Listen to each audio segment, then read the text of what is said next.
नमस्कार दोस्तों, स्वागत है। इस वीडियो में बात करने वाले हैं एसबीआई क्लर्क का फॉर्म कैसे फिल करेंगे। स्टेप बाय स्टेप मैं आपको एक लाइव फॉर्म फिल करके बताने वाला हूं ताकि आपको फॉर्म फिल करने में किसी प्रकार की मिस्टेक ना हो। 8000 से ज्यादा पदों पे जूनियर क्लर्क यानी जूनियर एसोसिएट की वैकेंसी यहाँ पे निकाली गई है। इसमें ऑल इंडिया के लोग फॉर्म को अप्लाई कर सकते हैं। डिटेल नोटिफिकेशन आपको जो है एसबीआई की ऑफिशियली वेबसाइट पे मिल जाएगा। यह मैंने आपको लिंक जो डिस्क्रिप्शन बॉक्स में प्रोवाइड कर दिया है, आप जो है क्लिक करके देख सकते हैं। और फॉर्म फिलअप का भी लिंक मैंने आपको डिस्क्रिप्शन बॉक्स में प्रोवाइड कर दिया है। अगर आप ग्रेजुएशन कंप्लीट किए हैं तो आप इस वैकेंसी के लिए फॉर्म को अप्लाई कर सकते हैं। सबसे पहले क्या करना है, आपको अप्लाई करने के लिए इस वेबसाइट पर आना है। यहाँ पे आपको इंपोर्टेंट डेट वगैरह भी दिखाए गए हैं कि कब से कब तक फॉर्म भरे जाएंगे। चलिए सबसे पहले क्या करना है, आपको यहाँ पे क्लिक करके रजिस्ट्रेशन करना है, फिर यहाँ पे लॉगिन करके फॉर्म को भरना होता है। तो जैसे आप इस पे क्लिक करेंगे, आपका जो है रजिस्ट्रेशन फॉर्म यहाँ पे ओपन हो जाएगा। कुछ उस प्रकार से आपका रजिस्ट्रेशन फॉर्म खुलता है। यहाँ पे फर्स्ट नेम, दोबारा फर्स्ट नेम को कंफर्म करना है। जैसे मान लीजिए आपका नाम दीपक कुमार है तो दीपक, यहाँ पे भी दीपक लिख देंगे, लास्ट में कुमार लिख दीजिए क्योंकि लास्ट में वही नाम है। अगर मीडियम में होता तो मीडियम में लिखिएगा। जैसे आप ये लिखेंगे, आपका यहाँ पे पूरा नाम फुल नेम ऑटोमेटिक लिख देगा। जो आप यहाँ भरेंगे ना,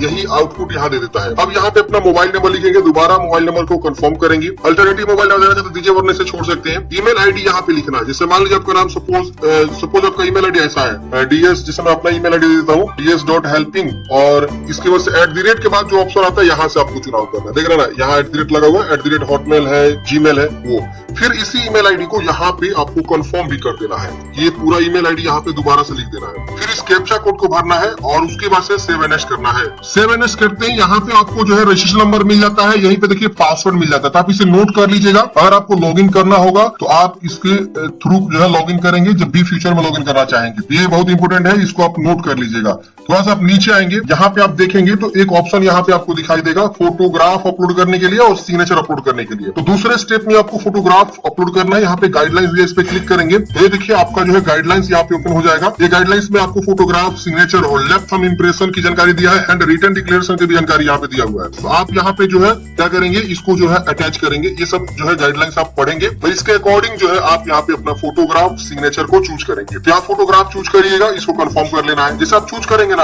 आपका फोटो यहाँ शो कर देगा।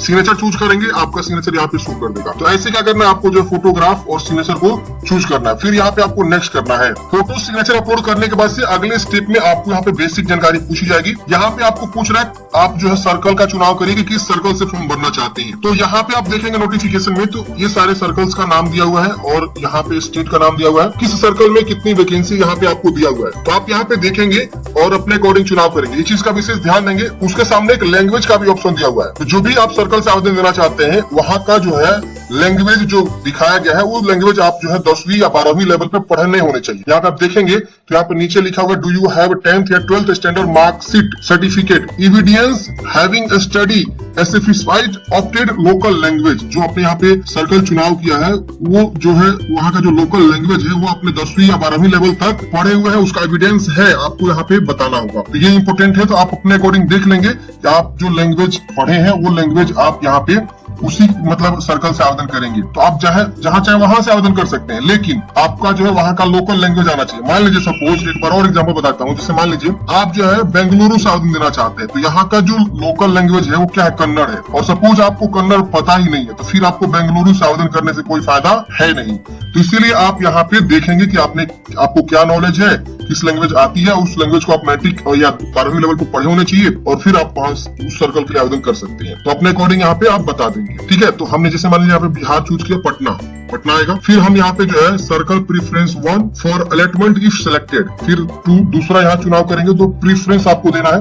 तो हमने पटना चूज किया। अब यहाँ पे हमको state you want to apply for, किस राज्य का अप्लाई करना चाहते हैं। जैसे पटना में 2 गो आ गया है, बिहार झारखंड। तो आप देख लीजिए कहाँ से आवेदन करना चाहते हैं, तो उसका आप सिलेक्शन कर लीजिए। फिर यहाँ पे आपको जो है लोकल लैंग्वेज ऑटोमेटिक आएगा, हिंदी या उर्दू, ये चुनाव करेंगे। और यहाँ पे आपको बताना है कि आप 10वीं 12वीं लेवल पर पढ़े हैं, आपको हाँ करना है। यहाँ कैटेगरी आपको बताना है जनरल या ईडब्ल्यूएस या ओबीसी, जिस भी कैटेगरी से आते हैं अपना कैटेगरी का चुनाव कर लेंगे। फिर यहाँ पे जो है सब कास्ट, मतलब आपका जो है उपजाति क्या है। तो आपका जो भी उपजाति है आप बताइए, नहीं पता है तो छोड़ दीजिए, मैंडेटरी भी नहीं है। फिर यहाँ पे पूछ रहे हैं are you trained apprenticeship of SBI. अगर आप एसबीआई में पहले से अप्रेंटिसशिप ट्रेनिंग लिए हुए हैं तो आप इसको टिक करिए। और यहाँ पे जो है बताइए स्टार्ट डेट, इन डेट, कब आपने ज्वाइनिंग किया था, कब छोड़े थे। नहीं किया तो नो कर देंगे, ये तीनों ऑप्शन डिसेबल हो जाएगा। फिर यहाँ पे आप विकलांग के 40% उससे अब तो हाँ करिए, और यहाँ पे टाइप ऑफ डिसेबिलिटी नहीं है तो आप इसे नो कर दीजिए। फिर आप नीचे आएंगे तो यहाँ पे ये सब जो है आपका डिसेबल दिखा रहा है, मेरे केस में भी सब डिसेबल दिखा रहा है। यहाँ पे पूछ रहा है कि अगर आप विकलांग है, जो सेक्शन 2 में दिया हुआ है उस अकॉर्डिंग विकलांग है,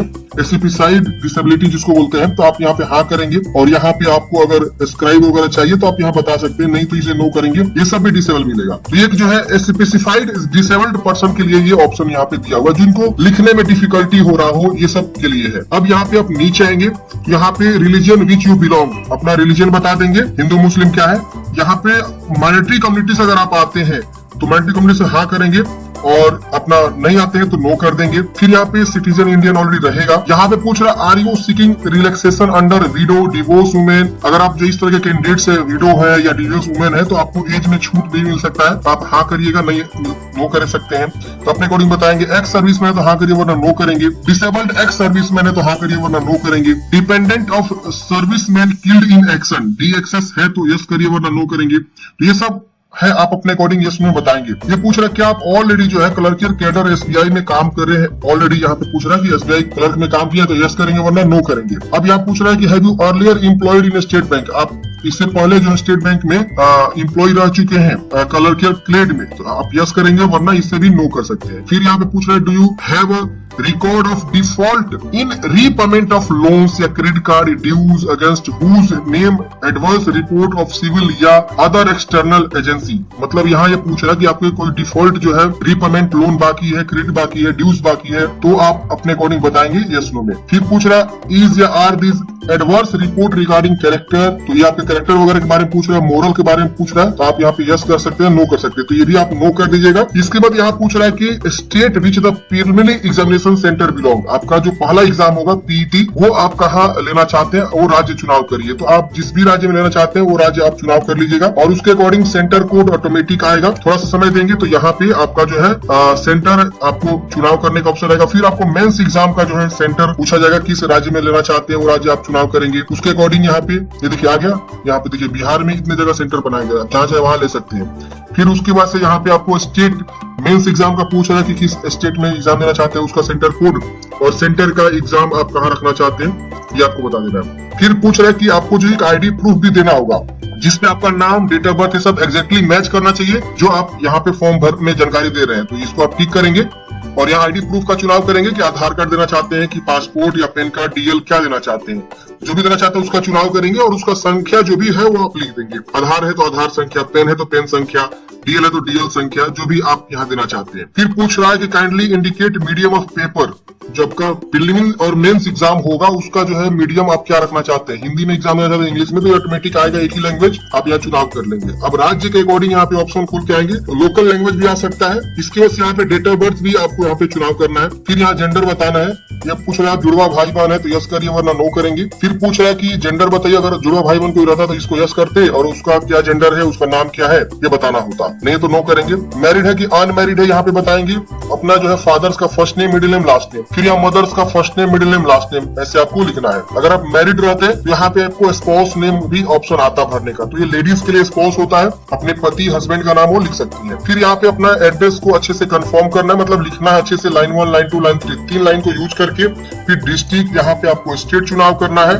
फिर यहाँ पे आपको जो है पिन कोड लिखना है, तो ये अपना कोरेस्पोंडेंस एड्रेस अच्छे से भर लीजिएगा। फिर यहाँ पूछ रहा है परमानेंट एड्रेस, सेम एज है कोरेस्पोंडेंस की तरह, तो इसको टिक करेंगे, सेम कॉपी हो जाएगा। अलग है तो अलग अलग आपको टाइप करना पड़ेगा।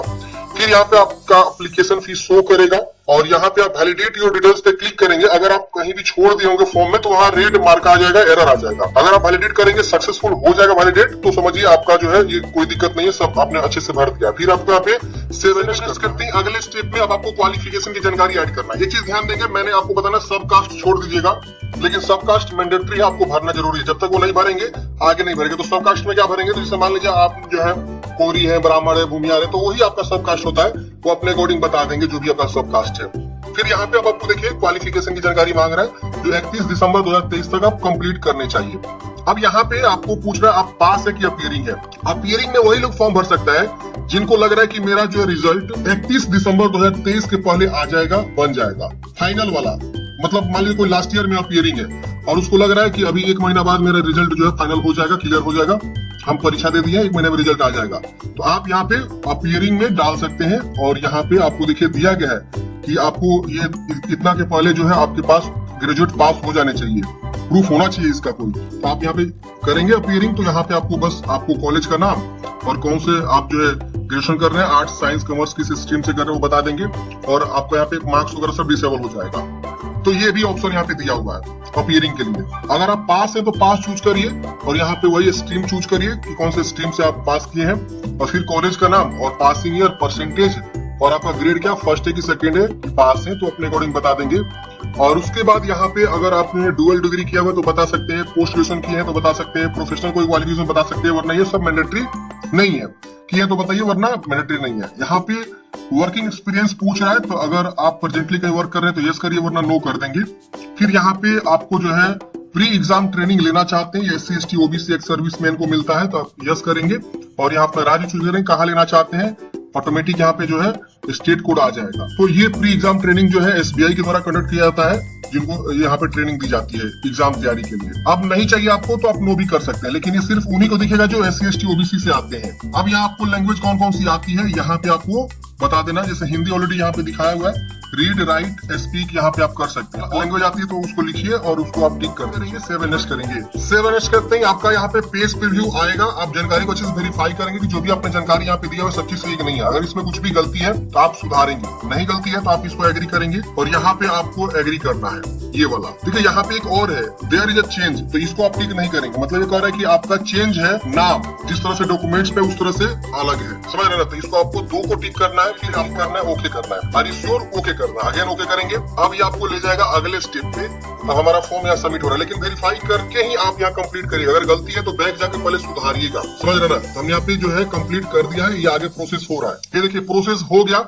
यहाँ पे हम अपना जो है अब लेफ्ट थंब इंप्रेशन को अपलोड करेंगे। तो लेफ्ट थंब इंप्रेशन आपको देना है, जिनका लेफ्ट थंब इंप्रेशन नहीं वो अपना राइट दे सकता है। फिर यहाँ पे हैंड रिटन डिक्लेरेशन, ये क्या होता है तो देखिए हैंड रिटन डिक्लेरेशन यहाँ पे दिया हुआ है। ये इतना मैटर आपको क्या करना है, लिखना है अपने खुद के राइटिंग में सादे पेज पे। ध्यान रहे सादा पेज जो इस तरह का सादा पेज होता है, लाइनिंग वाला नहीं, सादा पेज। और यहाँ आई कॉमा देकर अपना नाम लिखेंगे और फिर कॉमा देंगे, डेट ऑफ बर्थ अपना लिखेंगे और बाकी सब ये मैटर सेम लिख देंगे और इसी को स्कैन करके यहाँ पे हैंड रिटन डिक्लेरेशन में आपको अटैच करना है। ठीक है, अब यहाँ पे इस कैप्चा कोड को भर के यहाँ पे सेव एंड नेक्स्ट करेंगे। यहाँ भी गाइडलाइंस दिया है, इस पे क्लिक करेंगे, आपका गाइडलाइंस यहाँ पे शो हो जाएगा। आप एक बार देख लेंगे हैंड रिटन में क्या मैटर लिखना है और उसको लिखेंगे और उसको स्कैन करके अटैच करेंगे। यहाँ साइज वगैरह भी दिया है, ये इंग्लिश में ही लिखना है। चलिए इसको डिक्लेरेशन और थंब इंप्रेशन अपलोड करने के बाद इसे नेक्स्ट करेंगे, आपका फॉर्म सबमिट हो जाएगा। उसके बाद से आपको पेमेंट गेटवे का ऑप्शन आ जाएगा। मैंने यहाँ पे जो है SC कैटेगरी से फॉर्म भरा, तो SC ST को फी माफ है, विकलांग को भी फी माफ है, उनको ₹1 एप्लीकेशन फी नहीं लगेगा। तो अगर आप SC ST से है तो आपको डायरेक्टली जो है प्रिंट का ऑप्शन आ जाएगा, आपका फॉर्म फाइनल सबमिट हो जाएगा और आप इसको प्रिंट आउट निकाल के अपने पास हार्ड कॉपी सुरक्षित रख लीजिएगा। अब अगर आप जो है जनरल OBC से आते या EWS से आते तो आपको एप्लीकेशन फी जमा करना पड़ता और उसके बाद आपका जो है फॉर्म फाइनल सबमिट हो पाता। आई होप आप लोग समझे होंगे इस वैकेंसी के लिए कैसे आपको फॉर्म को अप्लाई करना है। अगर आपके मन में कोई भी डाउट है, कमेंट है, कमेंट बॉक्स में पूछिएगा। मिलते हैं फ्रेंड्स किसी नेक्स्ट वीडियो में।